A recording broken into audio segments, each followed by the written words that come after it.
Over the years, I have helped hundreds of people developing their skills with hypnotic communication, neuro-linguistic programming, sleight of mouth, and many others. And all of the ones I have helped personally either had a massive change in their career or a big change in their personal, private relationships. But today I would like to explain how I would do if I had to learn again all the things I learned for how to make somebody change from the inside in the way I have done with all those people using covert hypnosis and linguistic skills. How would I learn that again from scratch if I really had zero knowledge, zero book, I haven't read anything about NLP, and I have to learn again from scratch? What would I do? I have prepared 5 different steps that really come back to the exact sequence in which I have acquired all of those skills, and I will show you how you can develop the exact same abilities if you want to be able to make anyone change in the blink of an eye through a simple conversation. The really first one will be quite counterintuitive, I think, for many of you watching,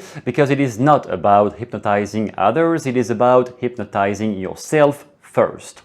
Before trying to get somebody else into a trance or get them to reflect on themselves differently, I would argue the most important thing is to become able to alter your own state at the moment you speak. Because if you can't get yourself into a trance or in some altered state of consciousness and you are paralyzed by overthinking, over-intellectualizing, then you will simply not have yet access to your best intuitions. And most of the power of covert hypnosis comes from unconscious intuition, not from logical reasoning. The logical reasoning happens spontaneously when you are connected successfully to your own unconscious mind.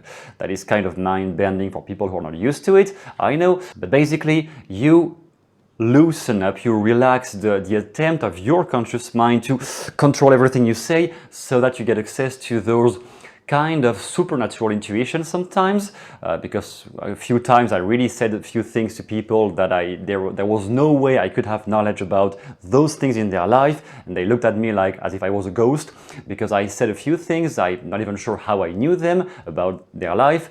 Those things are just what our unconscious mind does. We just grasp information from the people around us if and only if we are in tune with our own deeper intuition. So how to get yourself into a trance? The best method I have ever used and continue using to this day is the one described at the end of Transformation, where they describe the way the wife of Milton Erickson was getting herself into a trance.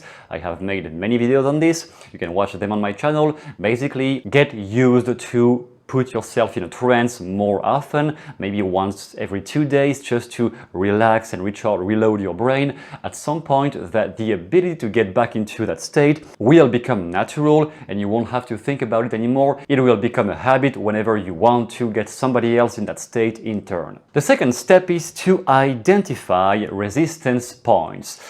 This is maybe the most critical aspect of that whole video. The whole thing about covert hypnosis or getting people to change from the inside using NLP techniques, it is not really the which techniques do you use, how do you use them, it is what exact problem are you applying those techniques on. There is somebody who reached out recently, and I guess by the time this video is published I have already replied to you by email, but somebody who asked, I can't change my own beliefs with NLP, I tried this and that, and I can't change my beliefs about abundance mindset. I want to think more like a rich person, I can't, how do I change that?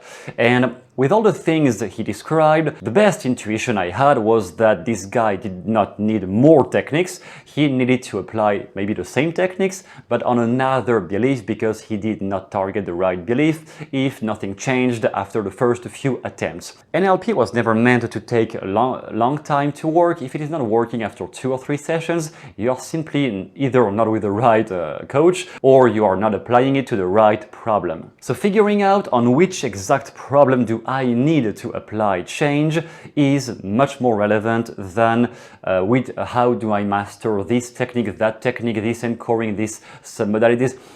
Those are just the tools, but the most important factor to get people to change from the inside rapidly is to better figure out what exact problem are they not looking at, which is much more important in their life.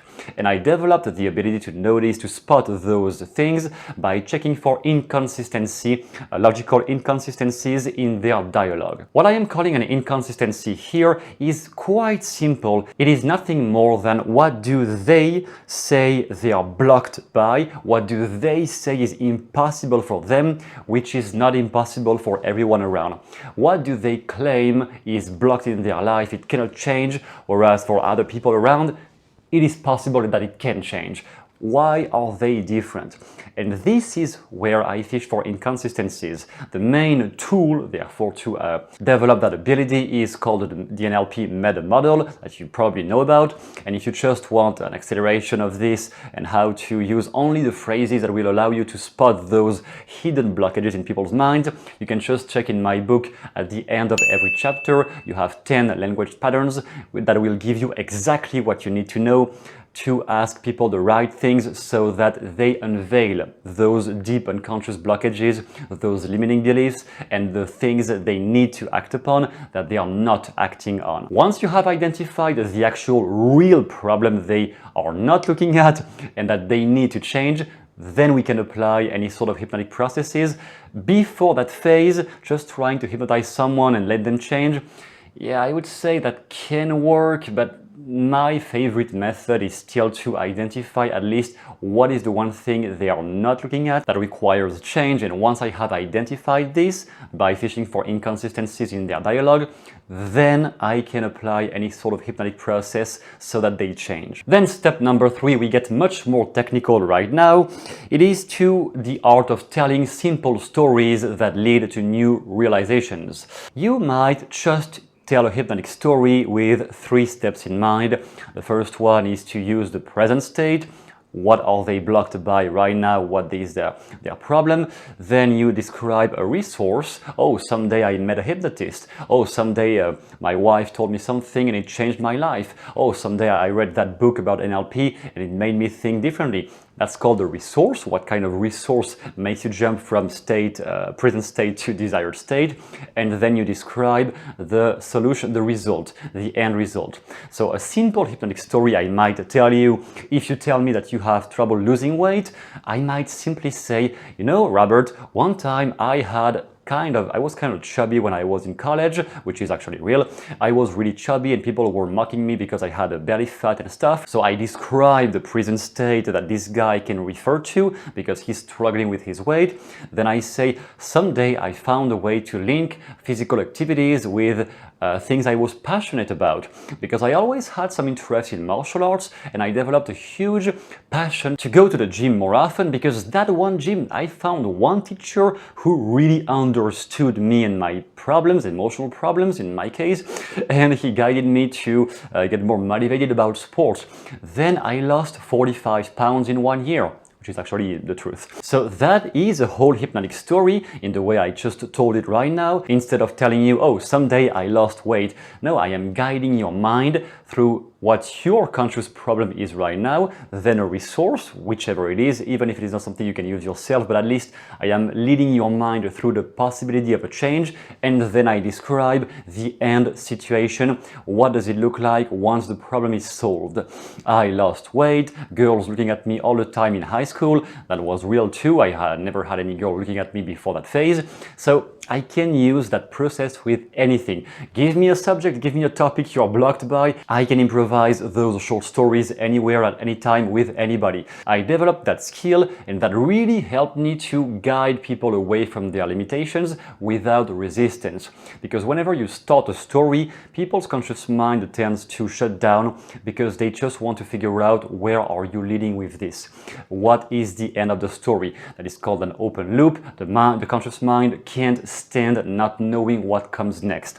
So if I build up some tension into the way I have lost weight in that example, then you will suppress the critical factor more easily because you're just waiting for the end of my story. That way I have definitely supercharged my skills in guiding people's minds hypnotically without too much resistance, and the critical factor that makes it more hypnotic because you might just tell this story way too fast and missing the point. The thing that makes it hypnotic is when you measure more carefully the nonverbal reactions of the person at the same time you describe the story. That one story I just told you about losing weight, which is true in my case, I might tell that story in 15 seconds or in 15 minutes. Depending on your interest, depending on how engaged you are with it, depending on what factors do you react the most to as I am describing this. When I described girls looking at me, if you react to this, I'm going to amplify on that. If you reacted more with your face as you were looking at me, if you reacted more when I talked about this teacher I had who really understood me, maybe you miss some father figure in your life and that kind of has a strong emotional reaction for you, I'm going to pick on that and amplify the details and the descriptions on the things you have been reacting to.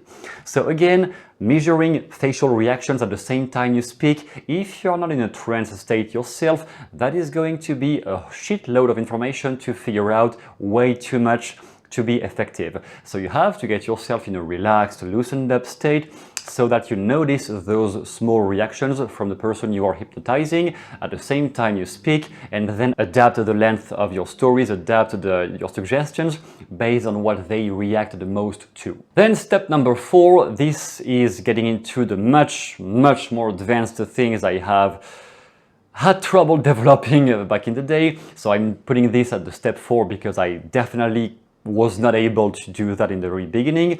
It is the art of the pattern interrupt, or being able to interrupt someone's train of thought or someone's complaints or someone's negative attitude at the exact moment it is arising.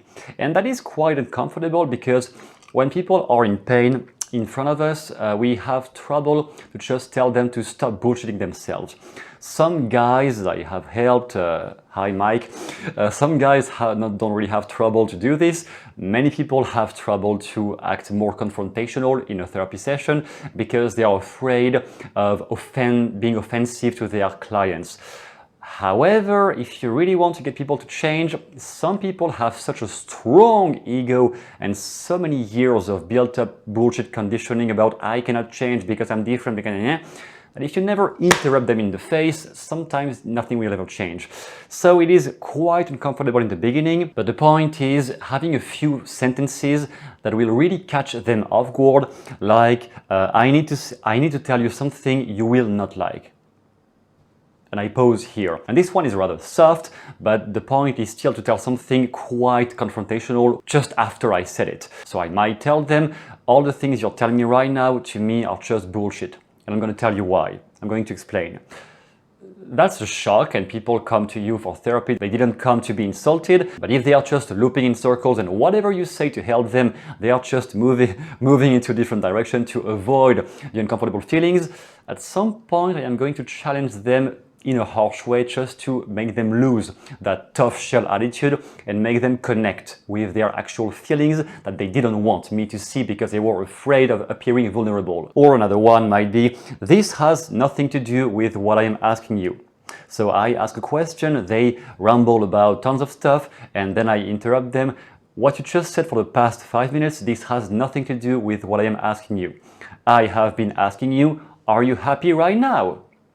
And you went on a whole tangent about what your parents did to you when you were a child. I don't give a shit at this exact moment. I only asked you about what's happening right now. Then later you might tell me about your parents. Right now, are you happy? If the person is just evading the question, at some point a few snap phrases like this to shock them, that will get them out of their self-inflicted victim trance, in that case, to get them back into the present moment with me right here and listening for the more positive advice I might have to tell them. Or the last one, more like a confusion sentence that is quite useful too.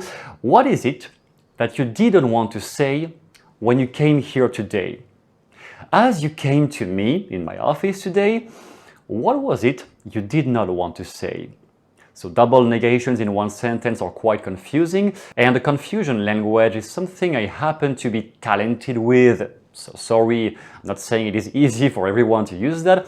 I was kind of gifted with confusion and playing with confusion. Any kind of confusing sentence can also open the mind more easily because it is a softer way of interrupting their train of thoughts, if you can do that, to paralyze somehow their conscious mechanism to always argue about futile things and again make them connect back with the right things they have ignored in themselves for way too long. And then step number 5 is more like an ongoing process. It is about always accepting to test new methods that you are uncomfortable with. The whole thing with sleight of mouth and being more confrontational with people as I was speaking, that was not natural for me at all, really at all, unless I was really pissed off, and even then I was not able to really speak as I wanted. So that one took a long time for me to develop, but anything, this one or anything else, anything you're not comfortable to do, that is the one thing you need to do next.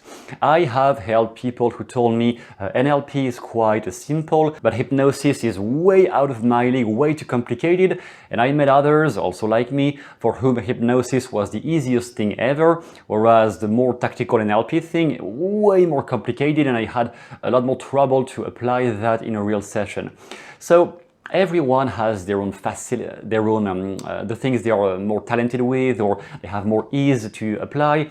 Start with the one that is the easiest for you to apply right now, and as soon as possible challenge yourself, and even every month or every 2 months, challenge yourself with using a method you're not used to use, that is not comfortable for you, because the things you're the least comfortable to do or using are also the things that hide the biggest potential for growth in your skills. And if you want a method that summarizes all of that and simplifies the learning process so that you will get there as fast as possible, you have a link down below where I will show you how you can always bypass any kind of resistance, no matter that the client comes to you for weight loss, for a marriage problem, for some relationships issues at work. You can always bypass their biggest level of resistance and get them to the core of how they can change. It was designed with an emphasis on covert anchoring, which is like a fast shortcut to get the person into a trance state without having to go through the whole induction process of count from 1 to 10 and blah blah blah. You will be able to hypnotize them conversationally as fast as you want and get them into a positive change without having to argue with their conscious defenses. That method is contained down below. If you want to check it out, be my guest. I will be glad to see you there too. And waiting for that, thanks a lot for watching and see you soon in the next video.